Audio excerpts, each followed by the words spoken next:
you'd have all-day access, which would be to the local primary school. They'd open the school up. You'd have table tennis, you'd have football matches, you'd have, just board games, all that kind of stuff. And like we were in an area where I would suspect that you probably would end up in some kind of mischief over the course of the summer. Same parents, different timelines, and united by chaos. Strap in for the not-so-Christian brothers.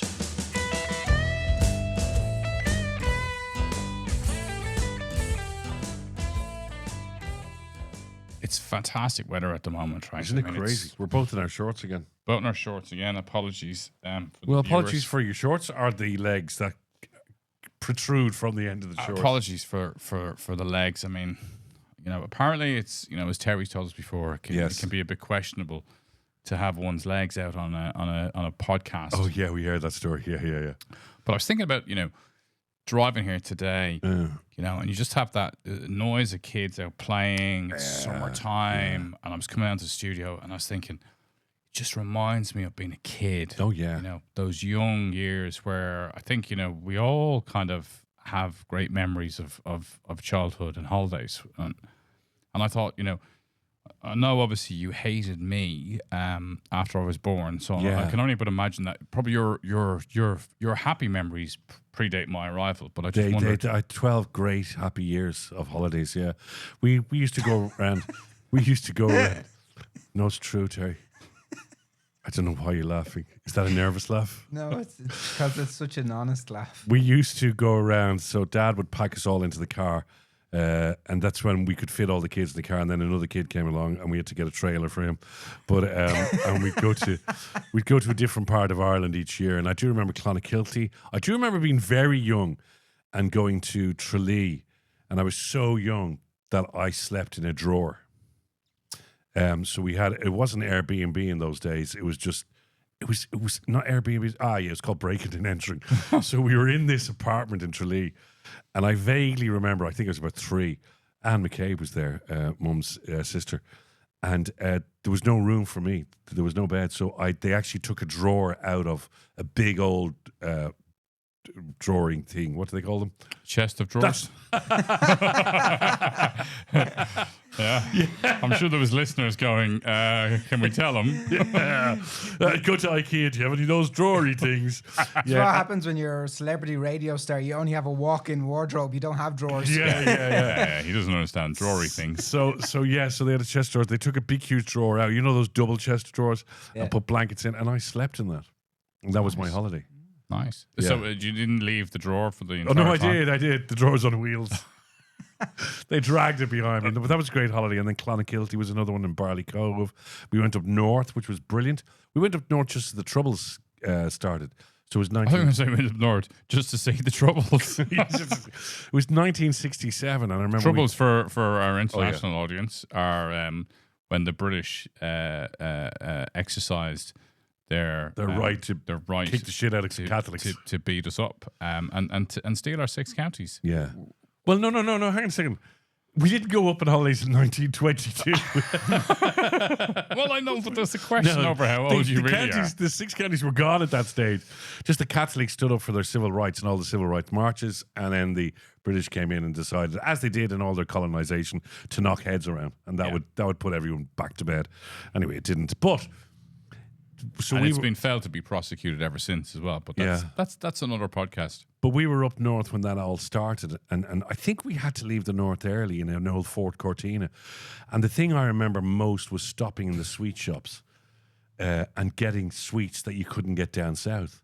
And I was confused, like, why are we so upset with the north? Like, they have sweets, Beanos and things like that, that you couldn't get down south. Like, what is this equality thing they want? Do they want Beanos available on all 32 counties? I was young. Yeah, no, it's nice nostalgic memories. When you said we had to leave the north fast in a Ford Cortina, I have like visions of petrol bombs being thrown out the window and Dad with his foot on the accelerator as you kind of speed off across the border. Go, hold on, everyone, kids. We're doing about 45 miles an hour because there's like 7 of us in the car. When you came along, I think I'd given up on holidays with the family. I'd given up on the family. It was one or the other. No, I think the family given up on you. Oh, there's probably that as well, yeah. It's always a two-way street. Yeah. It's not nice memories, and as I said before on previous episodes, I always like to hear this kind of backstory in terms of what the family was like before I came. But Because they were happy. they were happy times, right? I mean, well, look. In fairness, Yeah. I don't really have memories of being on holidays with you guys. I think maybe I was there when I was like 3 or 4, but really from like 5 or 6 onwards, you got all moved out. The house was a bit of a dark place. Yeah. Dad was manically depressed all the way through my childhood. Great memories. So great, Good times. Great positive, fun times. positive memories. Free I gaff. remember those summers of darkness. No Oh, summer they were holiday for fun. you, buddy. Free gaff, lads. Just don't go upstairs to that room where all the curtains are closed. So my memories have nothing really to do with our family. But I remember, and I know you were in this too. But for me, we used to have this fantastic thing called the Lady Victory's Summer Project. Oh, the summer project, yeah. And that was So we all got our first ride. yes on a bicycle. On a locally, bicycle. yes. You get your first ride on a bicycle down to you. Go ahead. Yeah. But that was run by volunteers locally. I was one of them. Yeah. You were one of them. Yeah, well, not when I was there, thankfully. Yeah, But it was a simple project run locally, and I think the community that it served was like Ballymun, Glasnevin, Santry, Albert College. So you had like a lot of kids who really had very little, right? Yeah. Through to look, we were by some stretch compared to some of the kids who lived in the council Ballymun, yeah. flats and that quite privileged. But I just loved the freedom of it, like we'd go on trips, we'd go camping, we used to go on night hikes, and like we'd go on night hikes, and like the leaders in inverted commas were probably like 16. Well, I was a leader. I was 16, yeah. You're really trying to milk this now to get your bit of charitable bit in there. And No, we 'cause I recognize. Okay, so I was like, What? just for Okay. the purposes of keeping Colm in good shape. So, did you volunteer as a leader to help underprivileged children in the summer projects? No, because I fancied some of the female leaders, and I thought the only way getting there was to be, in and making myself look, ooh, I'm down with the kids, and I'm all charitable. And some of them go, ooh, and then you'd go backstage with them. Sorry, because there was You might get a go on that bike, huh? Oh yeah, You might get your first chance to ride that bike. Sorry, Justin. So anyway, go ahead. So Go ahead okay, to your so memories. I'm glad we've just contextualized your Yeah. volunteering phase. But what I liked about it was that you had this kind of freedom, right? Like, and it's such a lack in modern society now. Yep. Like we'd go off, we had 2 buses, one into town, then one off out to Blessington or into the mountains, and we just have a backpack, and we'd go marching off, and the only difference between me as a 13 or 14-year-old was that the people who were leading us were maybe 16. And maybe there was a 17 or an 18-year-old. We had no idea where we were going. We had no idea what we were doing. We would get into all kinds of mischief and bother. And it was brilliant. Yeah, it was the best crack ever, wasn't it? Yeah. And then the summer project, I don't know what way they worked out. So it was like a camp, but it was open all day. So you went down about 9 o'clock in the morning till about 6 or 7 in the evening. And then on Fridays they had the disco. Well, and they started to do things like they'd do like a bingo night, or they'd have a movie night. Oh, that's right. They had a movie night, yeah. So you'd have all day access, which would be to the local primary school. They'd open the school up. Yeah. You'd have table tennis, you'd have football matches, you'd have, just board games, all that kind of stuff. And like we were in an area where I would suspect that you probably would end up in some kind of mischief over the course of the summer. And this place meant that you got all these kids together, and we had they were the formative years. You had your first kiss, you had your first dance, you got to go on that bike. Yeah, you got to go on the bike. You had a first fight. There was so many fights going on. So many fights. Great fights, though. Great fights, good fights. And I remember being a leader a couple of times with the younger guys, having to take knives off them and saying now it's okay to fight. I remember 2 gangs particularly would come down with now their choice of knives were very bad. Some of them were like Butter knives. Yeah. One guy came down with a cheese knife. The good old days of being knifed. It never really quite got into the skin. Yeah. Well, I said, what are you going to do? Just Stab left a him or red just mark. What are you going to do? Stab him or just slice him delicately? But but it was. But I don't even know if there was insurance or did anyone care. There was never a parent around. Sometimes maybe a priest has popped his head in and that was it because they had some connection to it. I can't remember what. Yeah, generally to take children off. Well, that was it. Well, we'd always offer up one. Yeah, the weakest of the tribe of the project. The sacrilegious. Sacrificial. Yeah. Go, Davis, go. We sacrifice you so we can continue to play ping pong.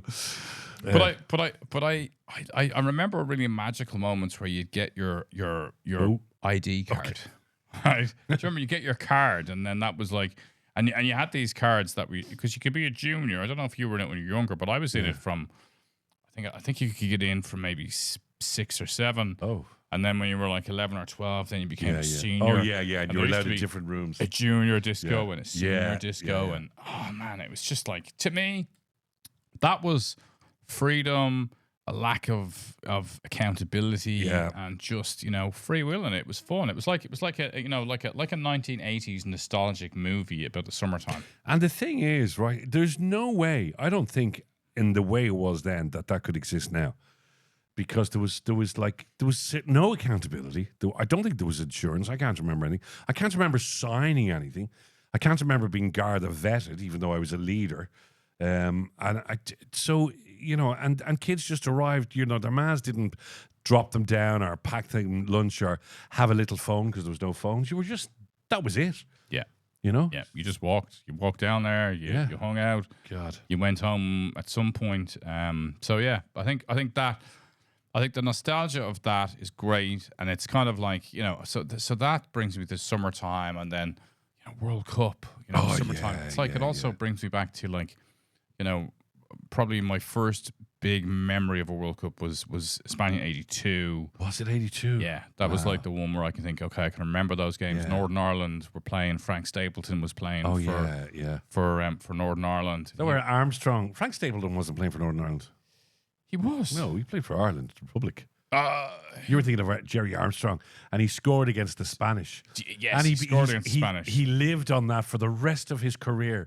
And he went and he used to do commentary in Spain. And then any time Ireland were ever playing a Spanish team or whatever, you brought Jerry Armstrong along. Yeah, because he scored against the Spanish. No, Frank was a Arsenal and Dublin lad. Who was the 16-year-old who played? Norman Whiteside. Norman Whiteside. Yeah, that's what I'm thinking about. Yes. Norman Whiteside. Here's a funny story. Well, it's not, but it's Norman Whiteside got so badly injured. Right, he couldn't play football anymore, and he was given, let's say, $1 million in insurance. Right, but the insurance said that if he ever crossed the white line of a football pitch, regardless, they could renege on it. So I used to play in Keith Duffy's 7-Up charity game, played in Daily Mount or whatever. And Norman Whiteside was there, and I was going, oh my God. And he was sitting on the sideline, and I was chatting to him the whole lot, and I was walking onto the pitch, and he stopped, and I looked around him, he says, I can't cross that line. He said, if I cross that line, I lose all my insurance. Now, he could tug out, and he was in tracksuit, but as soon as he stepped onto a pitch, now I'm sure there was, I don't know, was there somebody with a camera somewhere looking at him? But that was the deal. He could never, because of the insurance, he was paid out. Lovely guy. What's the point in like talking out and putting on tracksuits? It's like your wife putting on beautiful lingerie and dancing around the room, but going, no, it's never going to happen. There's your Why is Whiteside talking out and then just looking at everybody longingly? He was one of those celebrity coaches. Was he one of those celebrity coaches? To be honest, just to be clear, because there could be confusion in lines there. Yeah. Norman Whiteside wasn't wearing lingerie.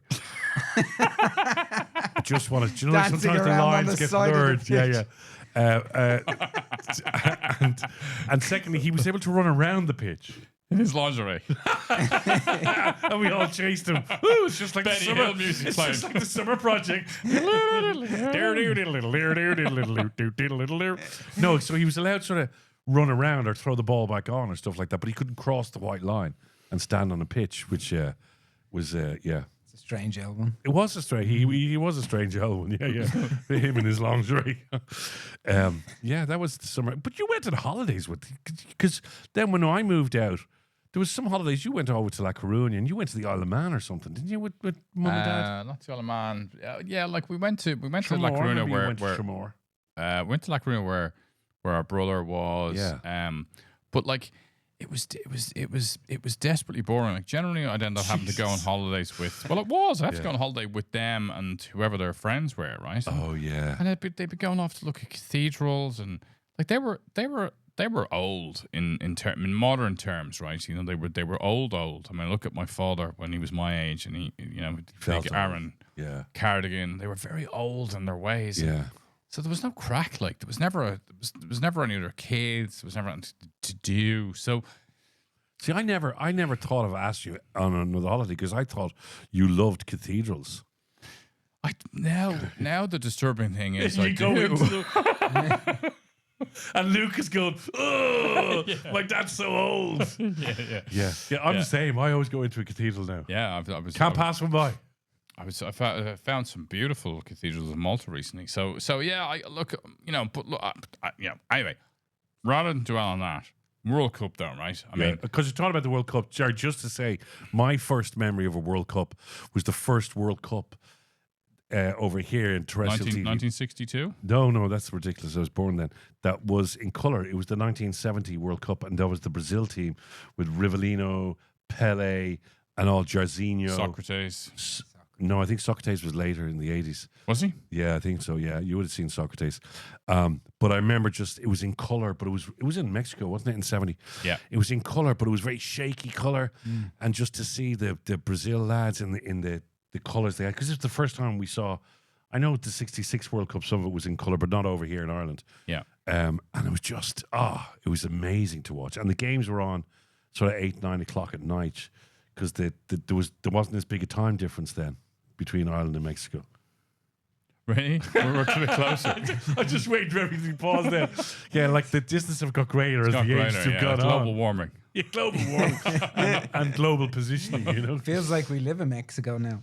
Yeah. But yeah, so this is a good tournament. It is a good tournament, but what do you think of the old controversy about Donald Trump weighing in on determining whether or not something is a red card? Yeah, I think he's right. Yeah. I think if you have the power, you might as well use it, because he's not going to have it for too much longer. Well, I mean, like if you look at World War One, wasn't it like something like somebody spilled a cup of tea on an emperor, right? Yeah. And then the whole world went to war, right? It doesn't take an awful lot, No. and his intervention is very significant, and as a consequence, then these things escalate. They do. Well, it was 1978, I think, I'll check the date, that Brazil lost to Ecuador in penalties, and they felt that they were done in by the ref. And that evening, they moved their tanks to the Ecuadorian border. Yeah. And there was a standoff for 2 days over a penalty shootout. No, I think that's really reasonably well founded. I mean, at the end of the day, what are you going to do, right? If you can't actually execute it properly on the pitch and the referee's not paying attention, might as well bomb them. Yeah. And then do you remember the Colombian football team that were attacked? The Colombian Shot. football team, one of them got shot because he let a penalty in.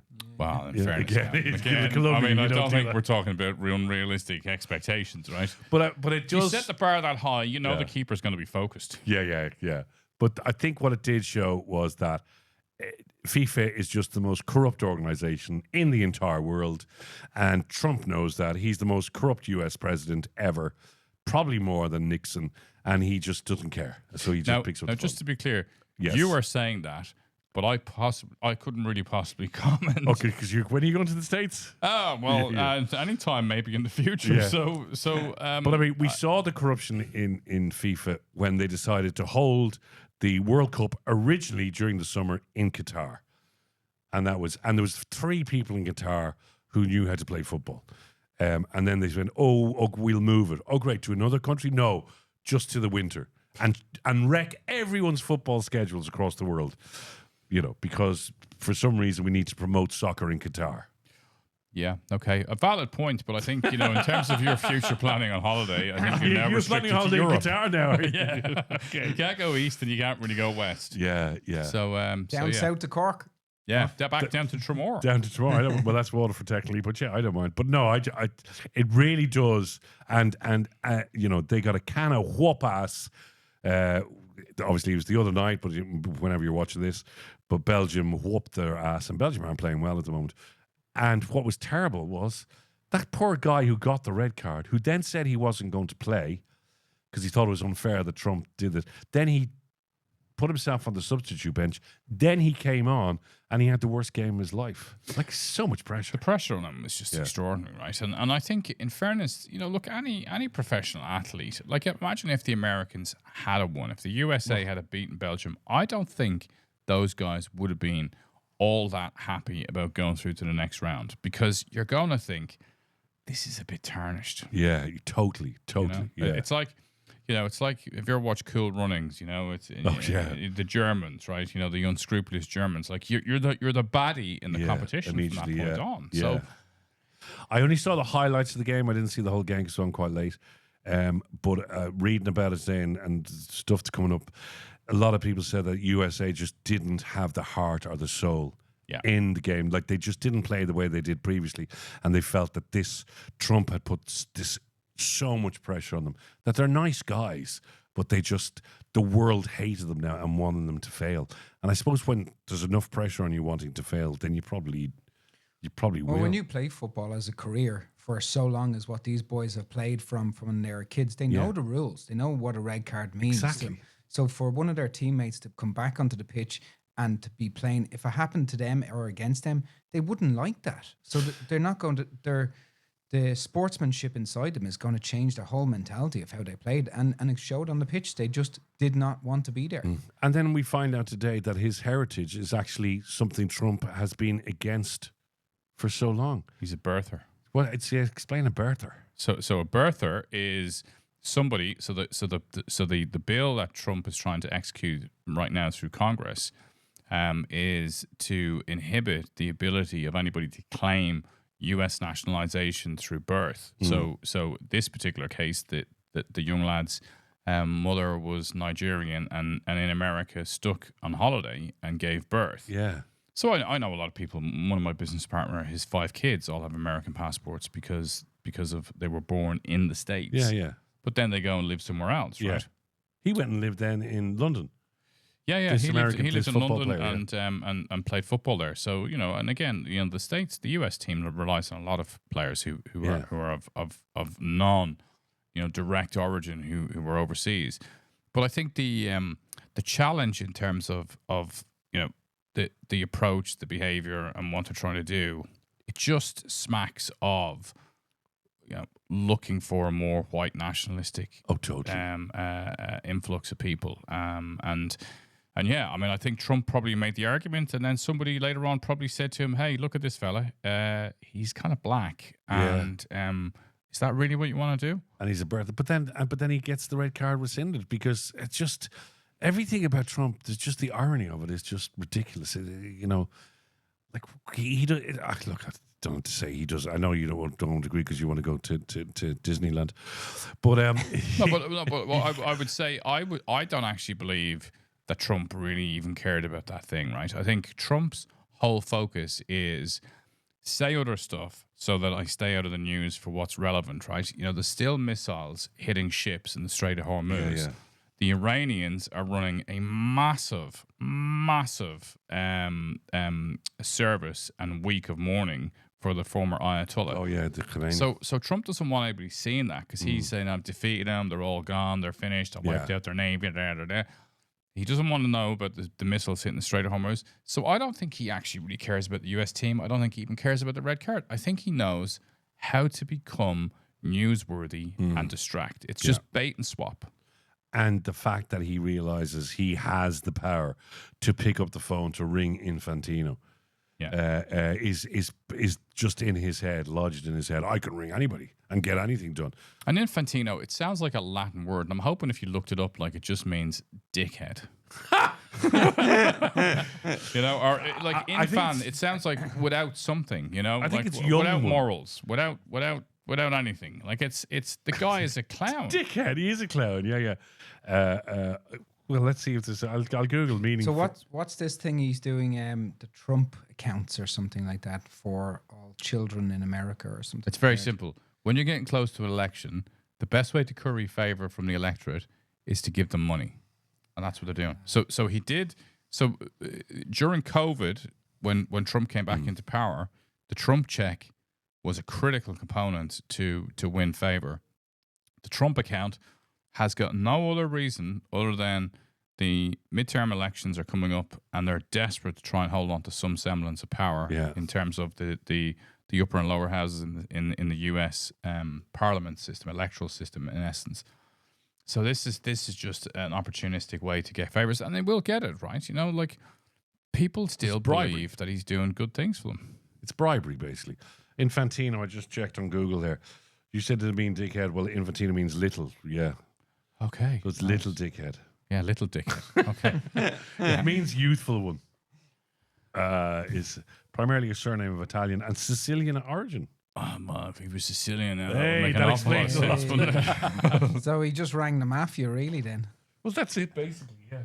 The other thing that's happened this week, if we want to get knee-deep into controversy, is that the Dáil, which is the Irish Parliament, there's a bill going through to ban hunting and coursing. So hunting and coursing. So no more swearing then. Yeah. Oh, why are you waving 5 at me? minutes left. There's 5. Will we talk about hunting and coursing then in Sunday's episode? I don't mind. Because I think there's a lot. I think it's going to get very controversial. So, All right, so okay. we're not allowed to hunt and we're not allowed to swear? Coursing, not cursing. Right. Yeah. Coursing. Jesus, so they can't be doing that just for Is Jay. that, was courting? Is that not what you used to do when you were in a? Well, hunting and When courting you were is a young man, you used hunting to and court. courting is the same thing, really, isn't it? Yeah. You hunt, you court, you capture, Yeah. you. Oh, okay. Let's leave it there. This is and was Not So Christian Brothers. We're brothers. Justin Caffrey, Colm Hayes, different names. Don't worry about that. And we want you to like and subscribe and all that. And follow. Thank you. Yeah. Put your comments on. Get us on social media. Not So Christian Brothers. Follow us on YouTube where you can watch the video, Spotify video, or wherever you get your podcasts. And a lot of the videos are the ones going up on Instagram are getting a lot of comments, especially yours about the taxi driver. Yeah, if you haven't seen that, incredible story. I'm not going to give it away because we want you to go on there, but I think 70,000 people or something have looked at it. Yeah. A really interesting taxi driver I never out realized there. how just you recounting a tiny little story so many people got so angry about it and so many ridiculous, bizarre comments about it. It's the way the world is now. Is everyone's angry, you know? Yeah. Anyway, it's up on our Instagram page. Okay. Thanks for watching, listening, and sharing.